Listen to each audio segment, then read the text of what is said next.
So starting with the preface of introduction to technical analysis. The principles of technical analysis derive from the observation of financial markets over hundreds of years. जैसे कि मैंने बोला technical analysis ऐसे नहीं है कि हम आज या कल या 10-20 साल पहले आई है. टेक्निकल एनालिसिस को सालों से यूज किया जा रहा है. इनफैक्ट 18th सेंचुरी के अंदर एक राइस ट्रेडर था. Oldest known branch of technical analysis is the use of candlestick techniques by Japanese trader.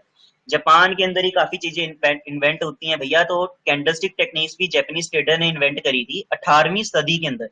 मतलब ये आप कह सकते हो कि 200 साल पहले की हम टेक्निक्स हम यहाँ पे सीखने वाले हैं. तो यही मेन चार्टिंग टूल्स है. आप भी देखेंगे तो सभी कैंडलस्टिक चार्ट्स को ही प्रेफर करते हैं. तो हम कैंडलस्टिक चार्टिंग की A to Z हम कैंडलस्टिक चार्ट्स को इस कोर्स के अंदर समझेंगे. Munehisa Homma, successful rice trader in 18th century Japan, wrote the first book on technical analysis.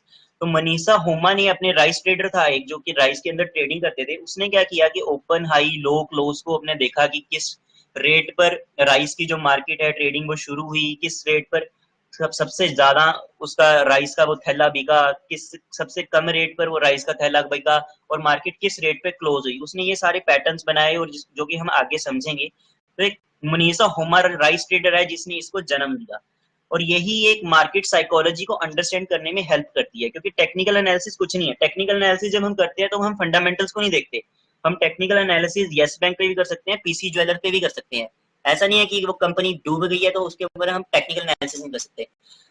Technical analysis एक मार्केट की साइकोलॉजी को अंडरस्टैंड करने का मीडियम है और मार्केट की साइकोलॉजी से ही हम उसको आइडेंटिफाई करते हैं कि प्राइस कहाँ पे जाएगी. तभी टेक्निकल एनालिसिस शॉर्ट टर्म के अंदर बहुत ही यूजफुल होती है. So we will understand market psychology by using 200 plus years old candlestick techniques of a rice trader. So history tends to repeat itself. डाउ थ्योरी कहती है कि टेक्निकल एनालिसिस क्यों कामयाब होती है, क्योंकि history tends to repeat itself. इतिहास अपने आप को बार बार दोहराता है, ये इतिहास गवाह है. So technical analysts believe that investors collectively repeat the behavior of the investor that preceded them. तो जब मार्केट गिरने लगी थी कोरोना वायरस की केस के अंदर तो आपके अंदर से अराउंड 80 to 85% से भी ज्यादा लोगों ने अपनी होल्डिंग्स को सेल कर दिया होगा. ऐसा मेरे को बिल्कुल विश्वास भी है और मुझे पता भी है क्योंकि काफी लोग मुझसे जुड़े हुए हैं और उन्होंने बताया कि सर हमने 9000 से नीचे जब मार्केट गई तो हमने अपना सारा होल्डिंग बेच दी because we were in panic.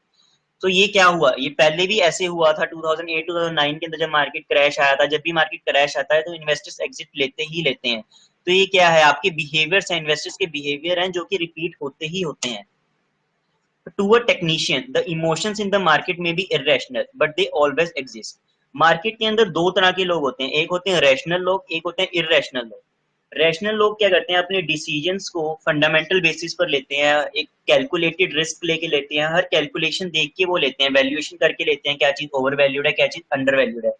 दूसरी जगह आते हैं हम और आपके जैसे लोग जो कि इरेशनल तरीके से ट्रेडिंग करते हैं. हाँ, निफ्टी ऊपर जा रही है सेल कर दो, निफ्टी नीचे जा रही है बाय कर लो, निफ्टी या फिर निफ्टी बहुत ज्यादा बढ़ गई है और बढ़ेगी खरीद लो, या फिर बहुत ज्यादा गिर गई है और गिरेगी तो सेल कर दो. हम लोग कोई स्टडी नहीं करते, कोई कुछ नहीं करते, प्राइस को थोड़ा सा देखते हैं, हाँ उस डायरेक्शन में जा रही है, हम भागना शुरू कर देते हैं और लॉस करते हैं. तो हम जैसे इरेशनल लोग मार्केट के अंदर एग्जिस्ट करते हैं. तो हम क्या करेंगे, टेक्निस्ट क्या करते हैं, इन इरेशनल लोगों के बिहेवियर को एनालाइज करता है, चार्ट्स के ऊपर प्रिडिक्ट करता है, उससे हमें पता चल जाता है कि प्राइस कहाँ पे मूव करने वाली है. Technical analysis is not limited to charting. Technical analysis ऐसे नहीं है कि सिर्फ चार्ट्स पे लिमिटेड है, डेटा एनालिसिस भी होती है और इसके अंदर बहुत सारे टेक्नीशियंस हैं जो कि सर्वेस भी करते हैं इन्वेस्टर के सेंटीमेंट्स का. जैसे कि मैंने बताया कि टेक्निकल एनालिसिस एक मार्केट साइकोलॉजी की गेम है. हम इन्वेस्टर्स के सेंटीमेंट्स को यहाँ पे स्टडी करते हैं कि इन्वेस्टर की सेंटीमेंट क्या है. जब कोरोना वायरस का ये आउटब्रेक हुआ था, मार्केट के सेंटीमेंट्स क्या थे, मार्केट के बहुत ही नेगेटिव सेंटीमेंट्स थे. निफ्टी को 12500 से 7550 पर लेके आए, मार्केट के नेगेटिव सेंटीमेंट्स लेकर आए.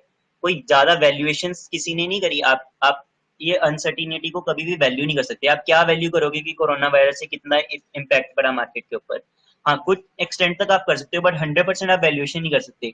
जो मार्केट का टेम्पररी बॉटम लगा है 7550 पर और अभी भी एसजीएक्स निफ्टी हम आप देखोगे तो 500 पॉइंट्स ऑलमोस्ट डाउन है. तो ये नेगेटिव सेंटीमेंट्स ही हैं जो कि ये टेम्पररी बॉटम लगा के गई है मार्केट. सो टेक्नीशियंस क्या करते हैं, ये इन्वेस्टर्स के सेंटीमेंट्स को सर्वे करते हैं. So surveys that shows overwhelming bullishness, for example, are evidence that an uptrend may reverse. और ऐसे ही अगर आप अब सर्वे करते तो 8000 के नीचे जब निफ्टी गई तो उसके बाद क्या देखा था आपने कि बहुत ही ज्यादा ओवरसोल्ड हो गई थी और बहुत ही ज्यादा बियरिशनेस आ गई थी मार्केट में। जिसको भी देखो वो कह रहा था कि पुट बाय करो, मार्केट 5,000 पे जाएगी, मार्केट 5,000 पे जाएगी। हो सकता है मार्केट 5,000 पे चली जाए, बट उस टाइम के कंडीशन आप देखे इतनी बियरिशनेस थी कि मार्केट 5,000 पे जाएगी, 5,000 पे जाएगी, सभी सेलर बने हुए थे। So let's so the premise being most investors are bullish and invested, one assumes that few buyers remain. जब सभी बुलिश हो जाएंगे और सभी इन्वेस्ट कर देंगे तो बायर बचेगा ही कहाँ, और जब बायर बचेगा ही नहीं तो थोड़े से सेलर्स भी बायर पर हावी हो जाएंगे. So this leaves more potential sellers than buyer despite the bullish sentiment. This suggests that price will trend down and is an example of contrarian trading. Contrarian trading is the best trading, but आपको ज्यादा अभी starting के अंदर contrarian trading नहीं करनी है. मैं आपको बताऊंगा ट्रेडिंग कैसे करनी है और कहाँ पे सपोर्ट पे आपको बाय करना है या सपोर्ट की ब्रेक पे आपको सेल करना है. तो ये चीजें हम आगे डिस्कस करेंगे. तो हम बात कर रहे हैं कि जब 7550 पे टेम्पररी बॉटम लगा तो सभी बियरिश हो गए थे. ऐसी एसबीआई कार्ड के केस में अगर मैं आपको इस एग्जांपल को बताऊं, एसबीआई कार्ड के केस में क्या हुआ था, सभी बुलिश थे कि एसबीआई कार्ड 755 पे इसका आईपीओ आ रहा है, ये तो भैया 1,000 रुपए पे खुलेगा. मतलब आप जैसे कहते हैं ना कि पान वाले से लेकर रेडी वाले तक भी एसबीआई कार्ड के अंदर लगाने की. मेरे खुद के फ्रेंड्स हैं यहाँ पे न्यूज़पेपर हॉकर. सो वो न्यूज़पेपर सुबह बांटता है. तो वो उसका मेरे को कॉल आया कि भाई एसबीआई कार्ड के बारे में मैंने सुना है, ये क्या चीज है, इसके अंदर मेरे को पैसे लगाने हैं. जब मैंने ये सुना कि वो भी बोल रहा है कि एसबीआई कार्ड के अंदर पैसे लगाने हैं, so I didn't invested in SBI card at that time.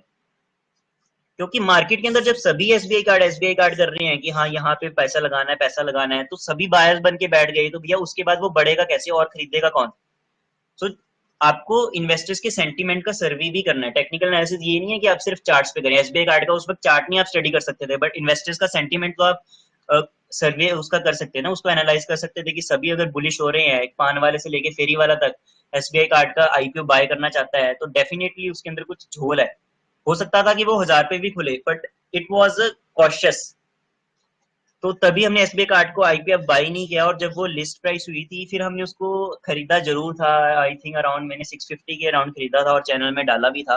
उसके बाद वो डाउन जरूर गया, लेकिन उस वक्त भी 755 का एक बार वो आईपीओ की ओपनिंग लिस्टिंग प्राइस पे 755 को हमें दिखा गया था मार्केट में.